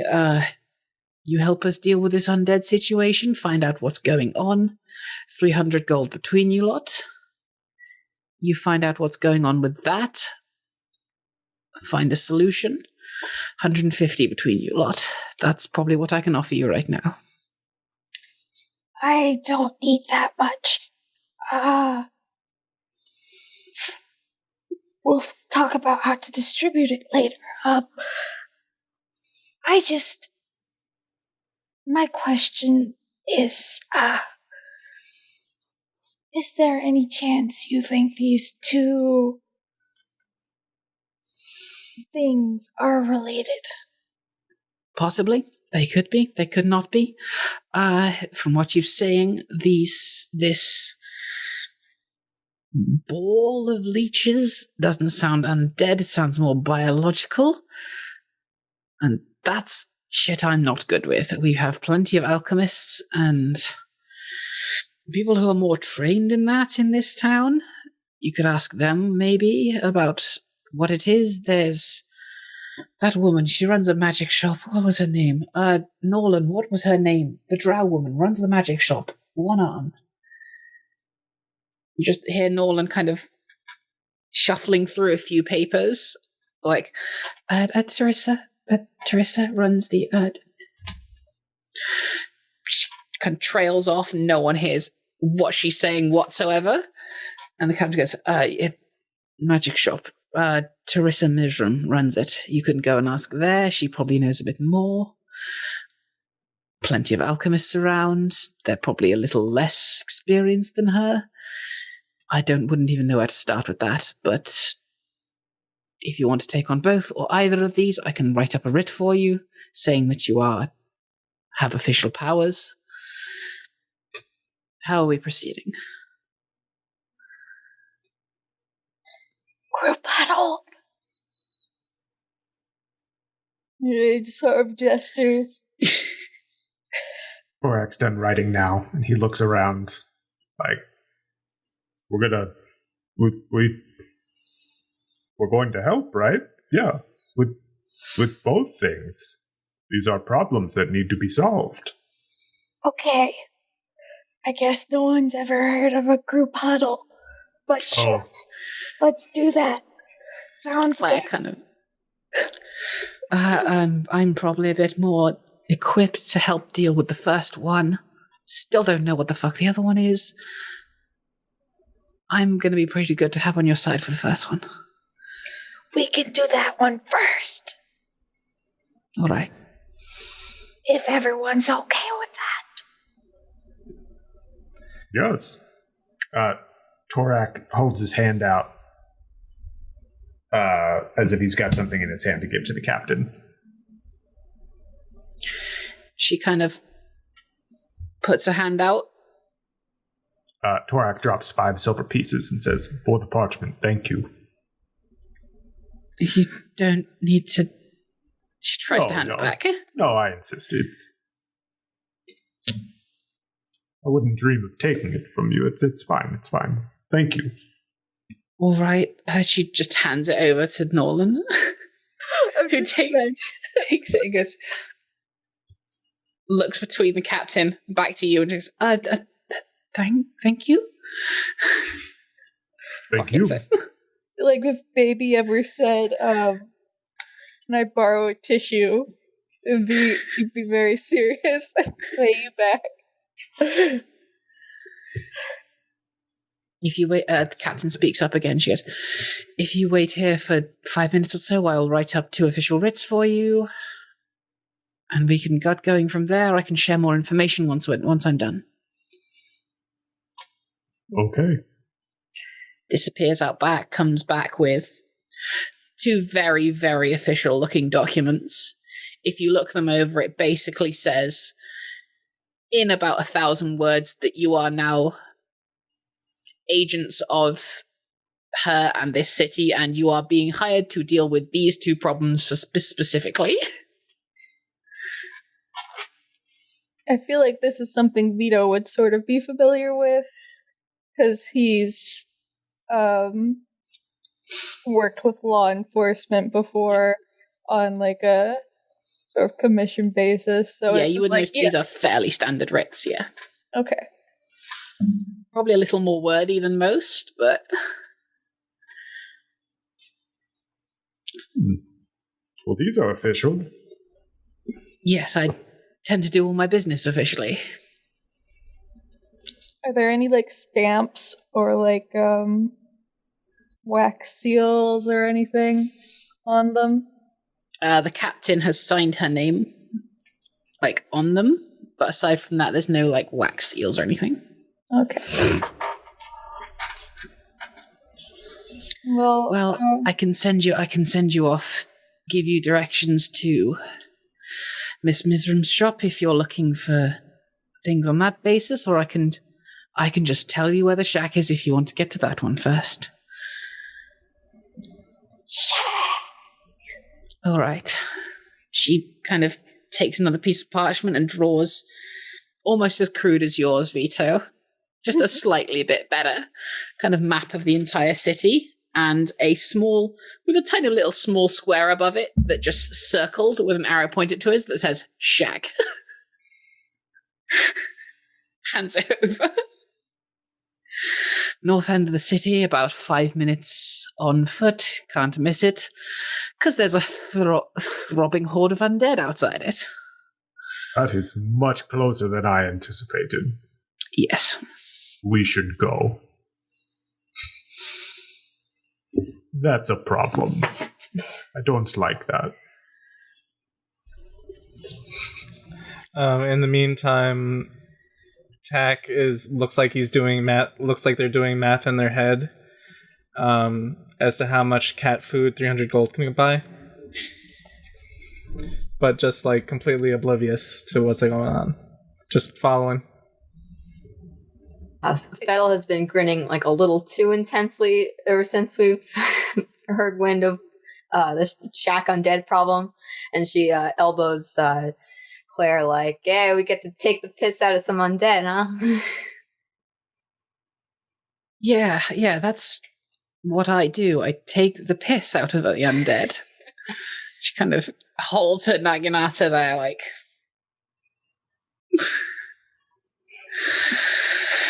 Let's go.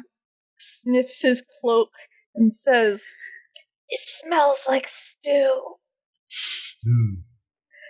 It's really good. You did a good job. Thank you. I wish I got to eat some." I'll make hand pies next time. That's what I wrote a list. I know what I need to get now. I look forward to these pies. Oh, so do I. So as you leave the barracks and head out to the northern end of the city, I think, looking at the time, that's where we're going to end it here for tonight. You've gotten a fair bit done, gotten into a fight, and... well, there's a few ways you could proceed, and I'm excited to see which way you do. Shack time next time. The shack is a little low place where undead get together. Yes!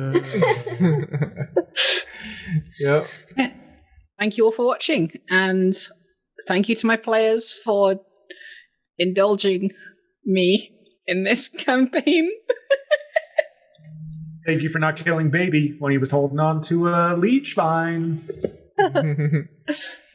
So, I'm going to do this. I'm going to do the City and Snow outro. Where can people find you lot? You can find me on Twitter at Rotato Farm, and also itch.io, where I make games sometimes, and Ko-Fi. Ooh.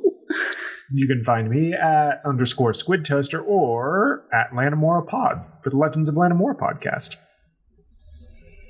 You can find me on Twitter at Squishy Night. I am on Twitter at _Nova Gamer.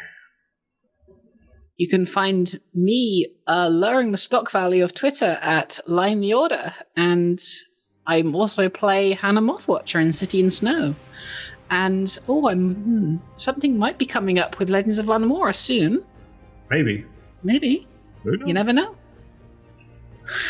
But yeah, thank you for watching, everyone. Thank you to my players, and see you around next time.